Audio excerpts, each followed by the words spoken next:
Mister परदेसी technical info vlog में आपको खुशामदीद। तो आज मैं आपको बताऊंगा जी कंप्रेसर जो है स्टार्ट क्यों नहीं लेता और 2 टन का कंप्रेसर जो है ये कितने एम्पेयर लेता है और कितने एम्पेयर पे इसको स्टार्ट होना चाहिए। तो हमारे पास ये अभी कंप्लेन आई थी कि ठंडा नहीं कर रहा, तो हमने आके ऊपर चेक किया तो ये कंप्रेसर जो है स्टार्ट नहीं ले रहा था। थोड़ा सा साउंड आने के बाद उसी वक्त बंद हो जाता है और तकरीबन जो है ये 16-17 एम्पेयर जो है ये ले रहा था।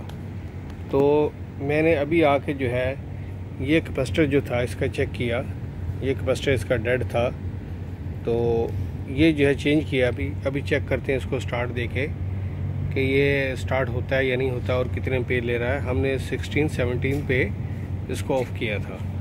तो इसके साथ ही जो है आपको ये वाला जो कैपेसिटर है स्टार्ट होने के बाद बताएंगे चेक करके, इसका तरीक़ाकार भी बताएंगे कि इसको कैसे चेक किया जाता है और ये इसका फॉल्ट जो था क्या था, किस वजह से ये कंप्रेसर को स्टार्ट नहीं दे रहा था। ये वाला कंप्रेसर जो है मित्सुबिशी का, इसके जेन्युइन जो एम्पेयर हैं वो 11 से 12 तक है। 12 एम्पेयर तक जो है ये जेन्युइन स्टार्टिंग लेता है।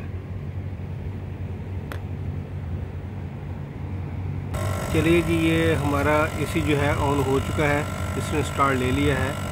तो हमें फॉल्ट इसका मिल गया था कि ये कैपेसिटर का ही फॉल्ट था। अभी इसके एम्पेयर जो है वो चेक करेंगे और साथ ही साथ जो है आपको कैपेसिटर जो है वो भी चेक करके दिखाएंगे। चलिए जी, ये हमारे पास क्लम्प मीटर पड़ा हुआ है, इसके ज़रिए हम जो है चेक करते हैं। ये इसके एम्पेयर है 1000, ये 40 और ये 4 एम्पेयर फ्रिज के लिए, ये एसी और डीसी। ठीक है, आप चेक कर सकते हैं यहाँ पे ये एसी डीसी, ये एसी वोल्टेज के लिए, ये कंटिन्यूटी और डायोड चेक करने के लिए इसमें है। और यहाँ पे जो है आपको ये कैपेसिटर चेक करने के लिए ये मिलेगा, ये आप देख सकते हैं, ये निशान जो है हमने सेट कर लिया है। तो अभी जो है पहले पुराना जो है वो हम आपको चेक करके दिखाएंगे। ये वाला कैपेसिटर जो फॉल्टेड था हमने निकाला अभी, साथ ही साथ जो है मैं आपको जो है मीटर पे चेक करके साथ ही बताता हूँ। तो ये एक बार जो है बंद करके ब्लंक करेगा, ये हो गया। अभी आप देख सकते हैं इसमें ये दिखा रहा है 9.13, यानी सिर्फ इसमें तकरीबन 9 UF जो है ये बाकी है। बाकी ये 60 का कैपेसिटर था, ये आप देख सकते हैं,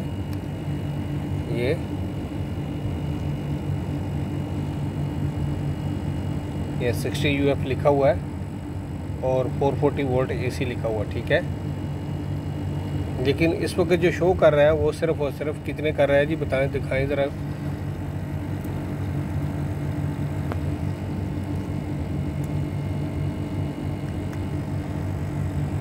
ये हमने लगा दिए, तो ये अभी ब्लंक करके दोबारा ऑन होगा, आप चेक करेंगे। ये देखिए 9.14 ये जो है दिखा रहा है। ठीक है, तो ये ख़राब है जी।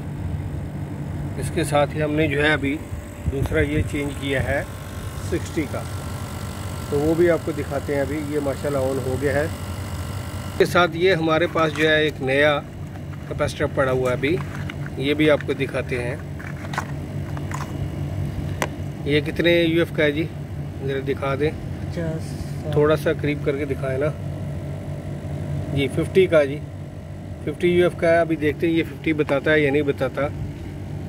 चलिए जी, ये लगा दिया है, तो इसको अभी ब्लंक करने दें। ये हो गया, ये देखिए आप, ये 50 का है तो 57.2 बता रहा है जी, प्लस ही है, कुछ कम नहीं है, यानी कि इसमें UF जो है फुल है। 57 UF 57.212 ये इतना बता रहा है। तो तकरीबन ये 57 UF तक जो है ये बिल्कुल बराबर काम करेगा, ये बिल्कुल सही है ये नया वाला। तो इसके कैपेसिटर को क्लम्प मीटर के साथ या आप जो है इसको एम्पेयर मीटर के साथ इस तरीके से चेक कर सकते हैं। ये देखें जी, दोबारा भी हम आपको दिखाते हैं। ये ब्लंकिंग किया 57.1। ठीक है जी, रेडी हो गया। तो ये था तरीकाकार इसका कैपेसिटर का चेक करने का। वीडियो पसंद आए तो सब्सक्राइब और लाइक ज़रूर कीजिए। अल्लाह हाफिज़।